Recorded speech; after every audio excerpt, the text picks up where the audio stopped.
The NBA week one is complete. What a week it was. We have seen so many things happen already, and it's only been 1 week. The NBA post where it's like 0 days since something crazy has happened. It seems like every minute something crazy is happening. We're welcome once again by Logan on the show. I mean, we can get straight into it. The FBI is somehow involved in the NBA with the betting scandal. Chauncey Billups and Terry Rozier can really kiss the NBA goodbye ever working in the NBA again. Let's just start with that, and then we'll get into some league pass rankings. Yeah, it's wild. Especially because the NBA had cleared Rozier not too long ago, and then for him to get thrown back into this mix is a little suspect on the NBA. I think the FBI is going to be conducting an investigation on what actually happened there. Like, how was he cleared? How was he active on the Miami roster for that one game? Which is also just funny on this timing that there's one day, or I guess two technical days, and then all this stuff comes out. It's like you almost wonder if they did that deliberately. Definitely not, but the timing's just funny. And then for the Billups stuff, it's like he was giving inside information on sports betting, and then he's helping either run or like operate these illegal poker games. It's Yeah. it's just crazy. Like I don't know why you would even risk that, especially for a player like Rozier or Billups, where they have all this money, assumingly, unless they've been horrible managing it, and that's why they needed to resort to this kind of thing. And then the stuff with the assistant coach, Damon Jones, that's his name.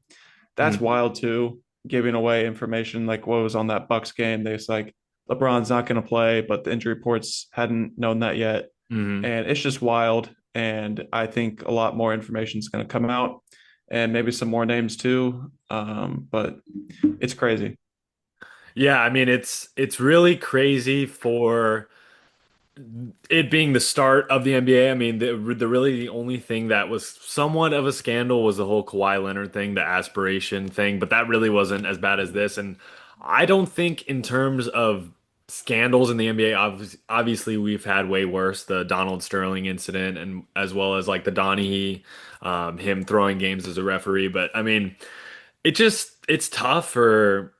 Obviously Rozier, I mean, he's not like a star player, but Billups, I mean, you're a Hall of Fame guy, you're a champion on the Pistons, like I mean, he seemed to be well beloved before all this happened, but it's crazy those X-ray goggles. Did you see the X-ray glasses? Like you could see all the cards. It's absolutely crazy that this is happening. I think with gambling being widespread now across America, and we have a bunch of sports books obviously dominating the NBA, FanDuel, DraftKings, all that good stuff. I think it's bound to happen. There's bound to be some players, some coaches trying to take advantage of this, and I think it could have the possibility of getting worse. But I think the NBA just needs to crack down on this. The punishment's obviously going to be severe. It's going to be there, so I think it's bound to happen with gambling being so apparent. And I mean, like I saw a video of Jaylen Brown being like, "Don't bet me, don't bet on me, the over." Like it's crazy the pressure that is on these players. Like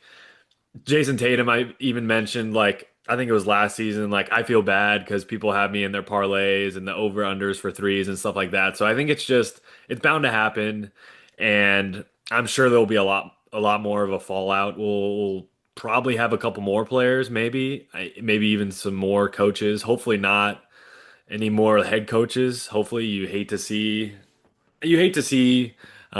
coaches throwing games like at least it wasn't too many games. I believe they had a couple incidents where they definitely could tell where Billups decided to sit a couple players that typically he wouldn't. But I was listening to an analysis on it, and they were talking about how Portland was right about to tank away their season, so it was kind of the overlap of the gambling scandal and the overlap of tanking kind of coincided. But did you have any information you think will start to come out? Any predictions? Or are you thinking this is kind of it for now, or do you think there could be more layers to this story?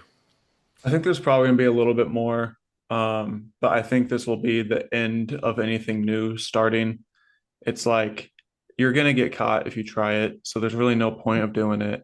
But this was kind of inevitable ever since gambling got like kind of widespread legalized, that some people were going to try and cheat the system, and they got away with it for a couple of years, but everyone's going to get caught. And like I said, this was inevitable, and I think some more things will come out on it, but we'll have to wait and see what it is. I bet you there's probably some more like assistant coach stuff or like leaking insider information. I don't know about players, like if there's like a deliberately throwing their game so their unders on their props hit. We'll see about that. But I'm sure there's going to be a little more that comes out of this. Yeah, we saw. I forgot to mention Jonte Porter obviously was banned a couple years back for betting on his unders and stuff like that. I think the idea was brought up of getting rid of the over unders for kind of the role players. I heard that was being mentioned. I mean, people are going to gamble on what they're going to gamble on. Like, I mean, your favorite player is Josh Giddey, for instance, and he is a higher than a role player, obviously, but I think you would probably want to bet on him. Like, if say for instance I wanted to bet on Hugo Gonzalez of getting a over like 10 points, I want to be able to do that. So I think that idea is a good idea, but I don't really think the realistic chance of it is going to happen because these sports books are trying to make the most money that they can. If you didn't have any closing thoughts on the betting scandal, we can get straight into it. League pass rankings after 1 week. I mean, before the season started, we obviously had some teams that we were really interested in watching, but so far, I mean, we can go kind of from the bottom and work our way all the way up. So, as of right now, if you have a list of 30 to 1, we can do that. But if you had some kind of tiers and groups of teams, what are the teams right now that are not making it on your league pass? They don't have multi-view, right? For league pass, it's just one at a time. They actually do. Oh, they I do. don't know if it's new, but it's the first year that I've been able to do it. But I feel like I kind of remember like someone like Rosillo saying that they had multi-view, but yeah, you can do it, and it's pretty cool. It's very overstimulating, Hell but yeah. I do have a tier list. I actually do have one more thing on this betting thing for the role players. I hope that does not get taken away because the last 2 days I've hit my bets on fading role players, like taking their unders. So if that gets taken away, I'm going to be a little annoyed. Um, but to start out with these tiers, I have an S tier, A tier, a B tier, a C tier, and a D tier. I have four teams in my D tier. I have the Sacramento Kings, the Philadelphia 76ers, the Miami Heat, and the Los Angeles Lakers. What do you want to start with first? Okay, so I'll go ahead and address the hot topic of the Lakers being the D.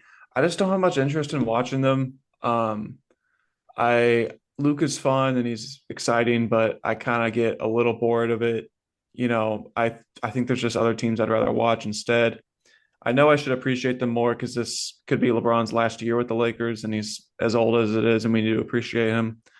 I just don't really find myself turning them on too often unless they're the only game.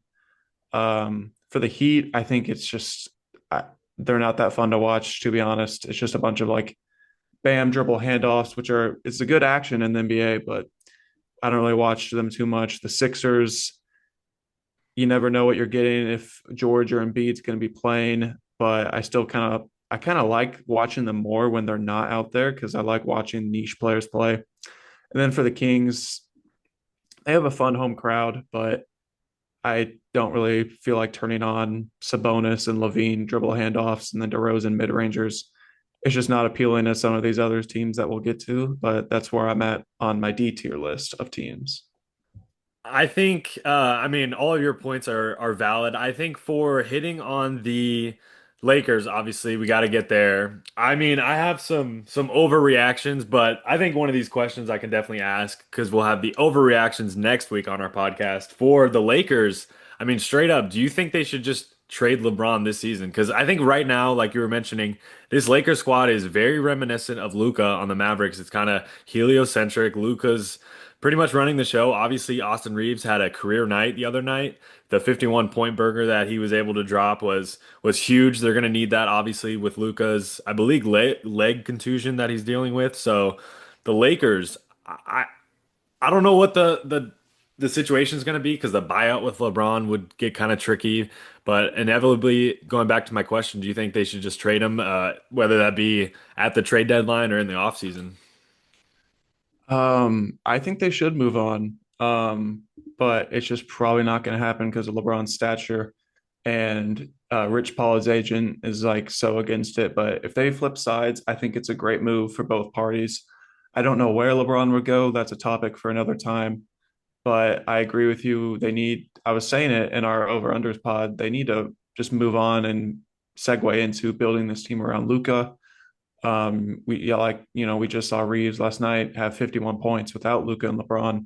I think they need to move on from this LeBron situation. I kind of had a hot take. Like when I was going to bed last night, I was thinking about like, what if LeBron like just says this is going to be his retirement season? Like he's going to be out, what, maybe a few more weeks. Like, what if he kind of just says in the next few weeks, hey, this is actually going to be my last year? You know, all this spotlight right now is on Luca going off and then Reeves going off. I don't like saying LeBron's like a guy who wants to be in the rumors and all that, but it was kind of a hot take that I was fishing with in my head. But I like to answer your question again. I think they should move on from LeBron if they can, but it's probably very difficult to do so. I agree. I thought the decision part two fiasco that he was doing with Hennessy, I thought it was going to be a retirement announcement, honestly, because I mean, Bronny obviously is trying to have his NBA career kind of get off the ground. And then you have Bryce at the University of Arizona. We'll have to see if he can develop into a potential NBA player. Obviously, he's got a bit more size than Bronny. So the Lakers, I think I have to agree. I think they should definitely move on to him. And the last point on the D tier for league pass rankings, the Sixers. I think they're in a sticky situation with Embiid. He's just looking like he's running in mud. It's slow, it's lethargic. I mean, the amount of injuries is endless.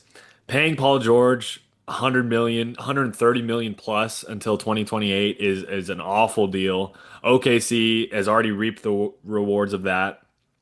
Edgecombe and Maxey are one of the most electric backcourts in the NBA.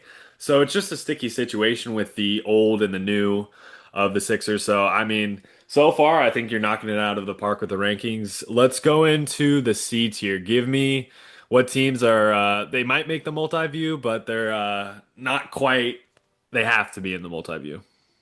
So this is the tier I have the most teams with. So 9 teams I'm about to list here. I got the Cavs, I got the Mavericks, I got the Grizzlies, the Pistons, the Pacers, the Clippers, the Timberwolves, the Knicks, and then the Spurs. I'll start with the Spurs. I feel like I need to explain myself.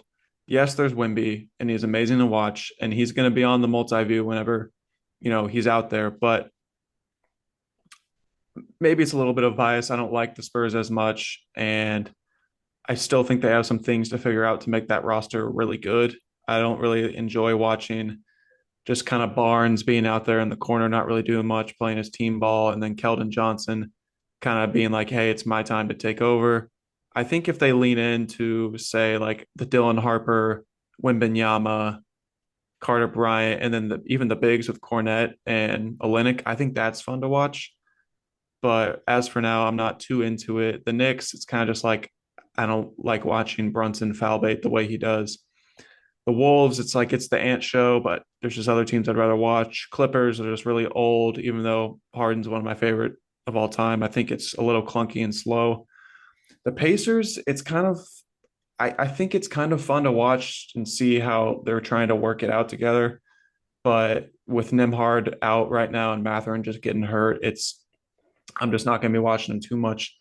The Pistons, it's kind of the same deal with Ivy hurt and Levert hurt right now. They're just not an awesome offense to watch unless you're into big boy ball because they are out rebounding the crap out of teams right now. So that's kind of fun to watch. Grizzlies, like they would be higher, and honestly, they're only low because they're my local blackout here in Columbia. I just can't watch them. Mavericks, it's just too clunky for me, even though Flagg is the prospect to watch. And then for the Cavs, honestly, it's just a little boring. It's, Mitchell's the electric, Mobley's an all defender, but all in all these teams I just listed in the C tier, they're all great to watch. I love all these teams, but there's just teams I'd rather watch more than them. Yeah, I think like you mentioned, the injury bug is definitely keeping a lot of these teams in that tier. One of the teams, I mean, we have to harp on is the Spurs minus Wembanyama. Definitely, probably our D tier team, I think, to watch. But Wembanyama just really elevates them. His play has been absolutely stellar. I cannot wait to keep reacting, I would say, not even overreacting to what he's doing, because what he's doing is absolutely ridiculous so far this season. He's playing like an MVP candidate. And I mean, I might as well ask you right now, do you think Wemby is the best player in the NBA right now? Do you think he's already surpassed Jokic, or is that a complete overreaction? It's a valid overreaction. And I'd say in time, we can probably make that claim. But, if someone wants to say that, I'm not going to really go against it because he is so electrifying to watch. Everything he can do defensively is just nothing we've ever seen before. And the offense is going to be coming around. This is only his third year in the league, and he is 21 years old. So he can definitely be the best player in the league in a few years. But I'd say for now, I'd still give that nod to Jokic and maybe even Giannis. I could get talked into Wimby being better than Shea, but I still think Giannis and Jokic are the better players at the moment. I think if Wemby keeps hanging out with the Monks in the offseason and Kevin Garnett and he's getting those Hakeem, I think he was with maybe, but I think he's on the right path for sure. I think he's gonna be a star in the NBA for the next decade of the 2020s and then into the 2030s. Your B tier, how many teams do you have in that tier? I got 7 teams here. Firstly, I have your Celtics. I have the Brooklyn Nets, the Wizards, the Warriors, the Magic, the Suns, and the Jazz. I'll start with your team on the Celtics. I like watching the three balls. I like watching Missoula coach this team up. I like seeing how they're making it work with these guys on the bench. For the Nets, I love watching rookies play. Whoa. I love watching rookies play when they can. And then I also really like their center rotation of like Claxton, Sharp, and then even Clowney. He's a big dude. And then Cam Thomas and Porter just chucking up shots. It's honestly kind of fun for me to watch.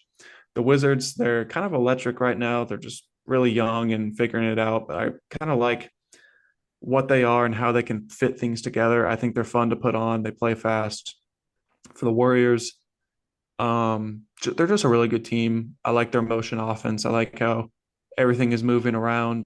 I think Kaminga has been fitting well so far, and I like watching Steph play. I like watching Butler play. Draymond is a wild card. He can, get into it with someone. He got a tech on that first game of the season against the Lakers from the bench, and that's something I like to watch. The Magic, they're amazing defensively, and I love watching Paulo and Franz, especially with Bane now, watching him fly off these, off screens and hucking up those threes. Even though it hasn't gone too well so far, it's going to get better. For the Suns, kind of the same as the Celtics. I like seeing them figure it out. I think they're a competitive team with guys who want to prove themselves as real players in this league, and they're still good and they still want to win. And then the Jazz, it's sort of the same thing as the Wizards. They're just a young team. I think they're fun to watch. They're a really great home team as well. And that's all I got on my B tier.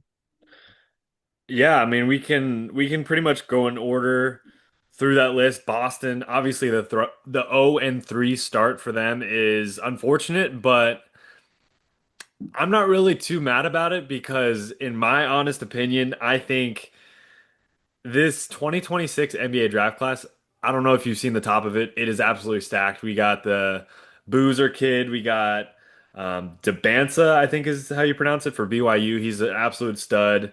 Darren Peterson of KU. I don't know if you've seen some of his exhibition game stuff, but he's looking like a Kobe.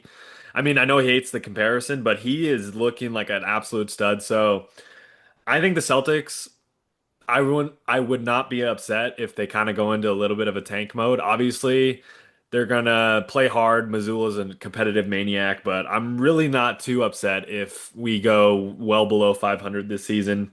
Brooklyn Nets, I think it's a fun team, not just maybe in the win category section, but I love how it's just a mishmash of guys that I like. Cam Thomas. I'm excited to see more of the rookies that they have. Obviously, Demon and Danny Wolf and those guys. Washington, they've looked a lot better than they have in recent years. Golden State, I think Golden State has the chance to contend. Don't be shocked if in the playoffs, if they go up against Denver or OKC, it goes to 7 games. Just saying that now. Obviously, health needs to play into the factor with the Warriors. Obviously, I mean, I don't know how much longer Steph and Draymond and Jimmy are gonna play into their late 30s, early 40s. Orlando, Phoenix, and Utah. Utah, I love the big three of Filipowski, Markkanen, and Kessler. I love when teams get weird with the 7 foot plus guys. Obviously, Markkanen is more of a guard trapped in a Finnish 7 foot body. Kessler, I've always loved him. Filipowski coming out of Duke. I wasn't really sure how successful he would be as an NBA player, but he's fitting in really well to that system. Have you got a chance to see Ace Bailey? How is he doing so far? I haven't been able to watch Utah too much.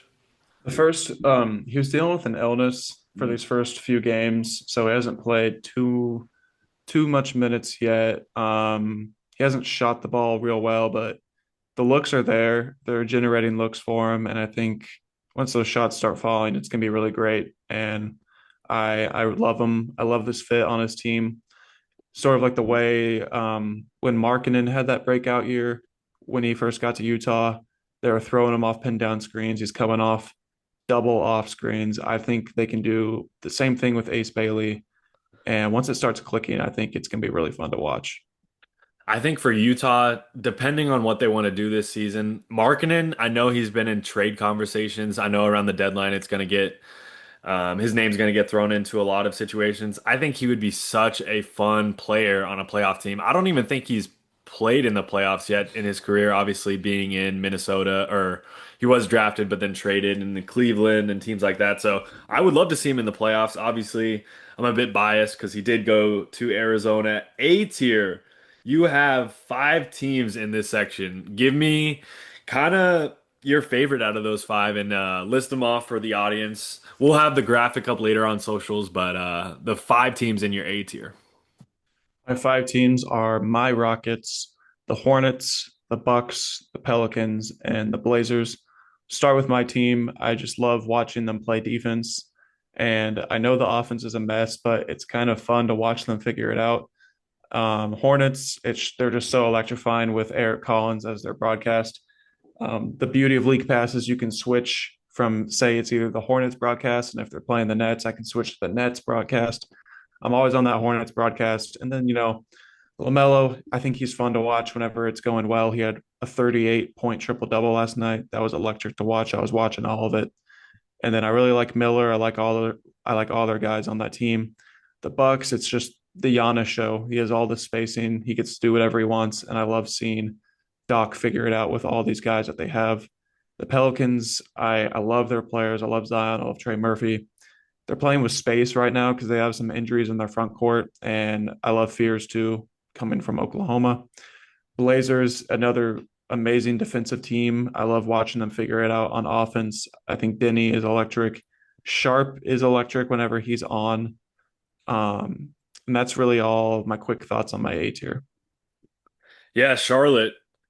Con Knipple, he's looking pretty good. I think LaMelo, obviously the big gripe on him, the talent's there, the stats are there, but are they going to be able to win games? So we'll have to see what Charlotte does the rest of the season. I'm hoping that they can keep the success up. That Eastern Conference is going to be wide open, so I think the spot for them is very well wide open. Houston, Amen Thompson.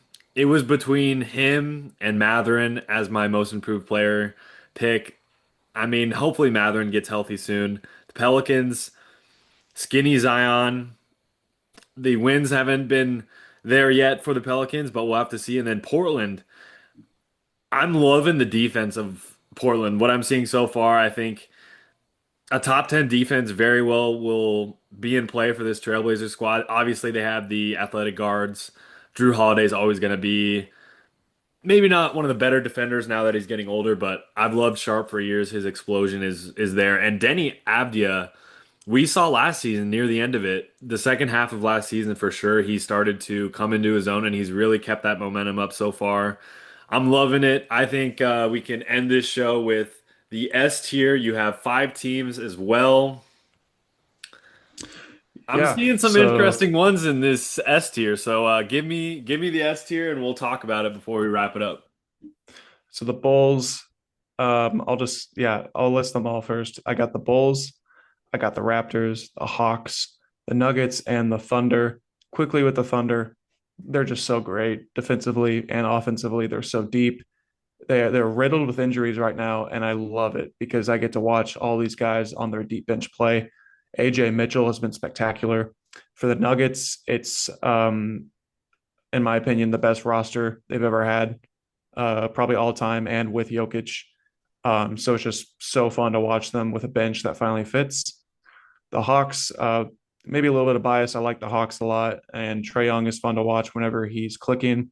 But I also like the size and defense that they have. It hasn't been working so far, but I like the way that they can potentially put it together. I love Jalen Johnson. I love Reese Shea. I like Okongwu a lot too. For the Raptors, they're just a super deep team. They play fast. They're good defensively. They're a fun home team to watch. And for the Bulls, yeah, a lot of it is Giddy, my favorite player, but they're also a really fun team to watch. Everyone on that team plays super hard. They play super fast, and they can sneak up on a team. For example, the Magic the other night were on a back-to-back, and the Bulls went into Orlando as 6-point underdogs and won that game outright. I watched pretty much the whole thing and had a grand time doing so.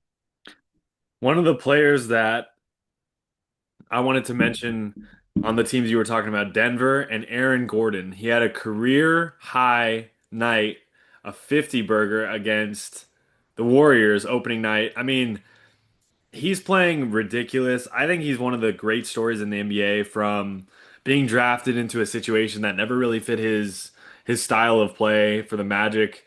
He was there for 7 seasons and then he's become a completely different player. I think he's just going to keep leveling up in his prime right now, 30 years old.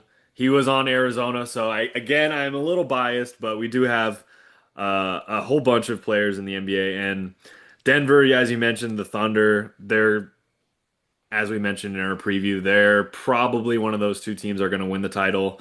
And then those other teams, like you mentioned, Chicago, your guy Giddy, I wanted to give him a shout out. I mean, 20 points, 7 assists, 6.5 rebounds so far, 4 turnovers a game, but that's kind of what you get with Giddy, his style of play. Kobe White's been out too, so he's been overtasked a little bit.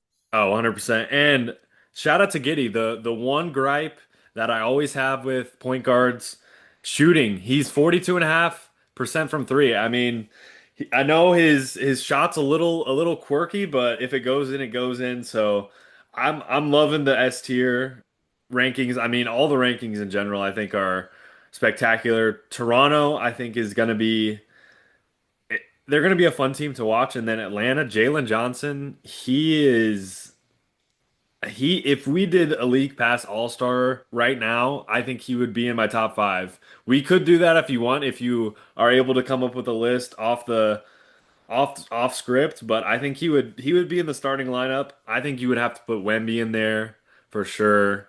I think if you're allowed to have another big man, I mean, Jokic probably would have to make it as well, but we'll have to do that. Let us know in the comments below if you want a League Pass All-Star group. Obviously, we'll give it a couple more weeks for some players to kind of show us who they're really going to be. We've only had 1 week of basketball. Give us just a couple things you're seeing. Obviously, we have the rankings. You've given us some thoughts on all the teams, but give us a couple things before we wrap up. What you're seeing, and if there's things that you predicted that you think are completely wrong already, if you have any of those, or if there's any predictions you think you were dead on 1 week into this season. Yeah, I think I think a lot of people and myself were high on the Mavericks, and maybe it's just going to be a year of transition. Maybe the offense is going to be worse than we thought without Kyrie. Um, and the defense hasn't been awesome like it should be. They're giving up a lot of points to the teams they're playing. Um, I'd say all of our thoughts were confirmed with the Nuggets and the Thunder. Even though the Nuggets lost to the Warriors, that's a tough environment to go into for the Warriors opening night. And also speaking of the Warriors, I went under on them. They might be good, but also part of my under was thinking they might have some injuries with how old they are. So we'll wait and see on that. I didn't think the Celtics would start out 0-3, but they did. But I agree with you. It's probably the best for them going forward. And um, I think that's a lot of the thoughts that are kind of jumping out to me at the moment. I thought the Magic would maybe look a little better, but it's clunky as of now. Kind of the same with the Hawks. I thought they would be a little bit better, but they're also a little bit clunky. The Rockets being 0-2, I'm not really stressed out about that, although that Pistons loss was pretty bad. Um, but I do like that they went to double overtime in OKC. That was pretty encouraging. And then lastly, I feel great with my lock of Chicago over as they are, I believe, 3-0. I'll get a check on that real quick. I think Yeah, they're no, two. they're 2-0. Yeah. So those are kind of like my main early thoughts so far. If you have any. One of the trends that I wasn't expecting, but it makes sense, is Cooper Flagg at point guard for the Mavericks. I think it's not sustainable for a whole season. I think for him, obviously, we saw a couple years ago, Sohan was the point guard for the Spurs, Wemby's rookie year. I don't really love it. I think they got D'Angelo Russell for that kind of purpose of having a spark.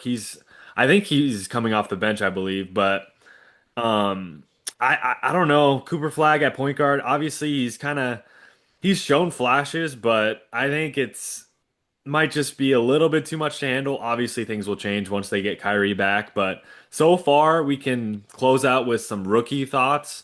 Cooper Flag, Con Knipple.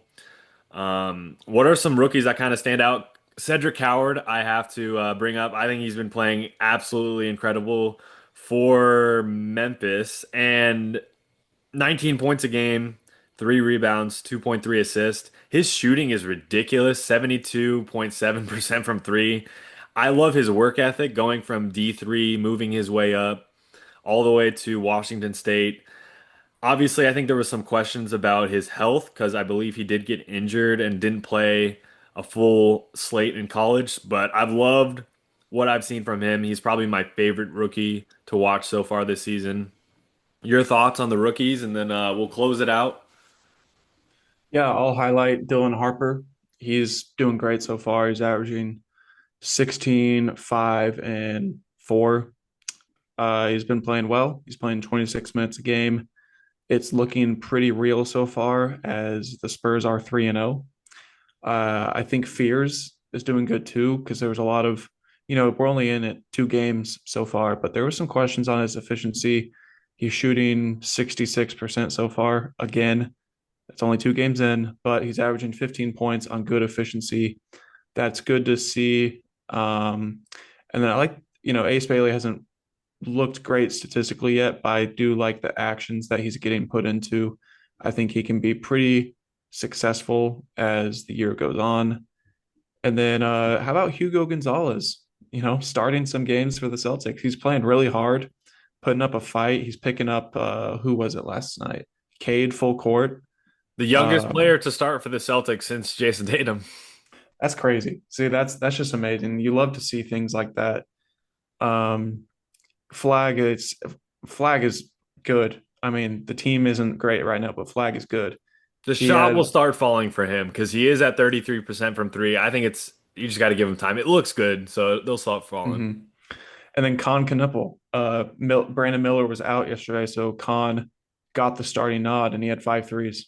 I actually had him in a threes parlay, which hit. Thank you, Con The and the Jake Lowe. three the three pointers I just wanted to mention, it's not just catch and shoot. His creation, I've saw two clips on Twitter of the step back in the corner, and I'm liking what I'm seeing from Knipple. I think the creation, he's not just a JJ Redick catch and shoot player. He's got that ability to create for the Hornets. So I love that pick too. And then I'd say Nick Clifford was good in the Kings, and then he got hurt, so that sucked. But he looked pretty good on his first game with the Kings, and that sucks for them because they really need him, and he already got hurt. But I just wanted to highlight him.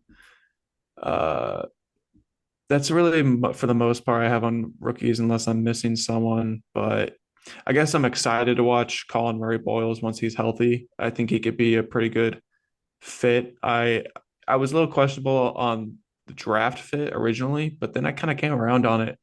I think he can be really effective with that Raptors team and all that length that they have. I think he could be pretty good, maybe as like a small ball five.